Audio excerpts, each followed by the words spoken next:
Ég heiti Bergþór og ég er þjálfari FC Sækó. Ég er að vinna á geðdeild Landspítalans og þau koma þessu verkefni til að byrja með því að ég var að gera svona úttekt og það að koma hugmyndir að hvernig ég getur verið að virkja íbúa meira bara með einhver hreyfingu. Og starfsmaður sem er með okkur í þessu viðtali, hann grípur í þetta bara, ég á fótbolta, ég á fótbolta. Já, ok, en það byrjum bara við þetta.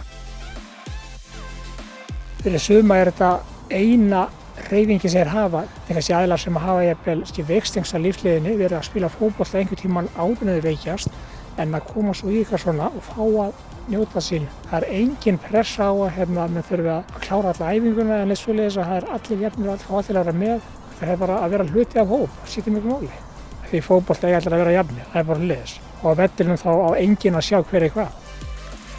2012 þá fáum við svona hugmynd að gera eitthvað meira heldur en að vera bara að spila fótbolta og það var bara svona gulrót í þessu. Þannig að við komumst að það eru sambærileg lið við erlendis fyrsta félagið sem við heimsækjum þar í Skotlandi. Fyrir þá ferð þá höfum við samband við KSÍ.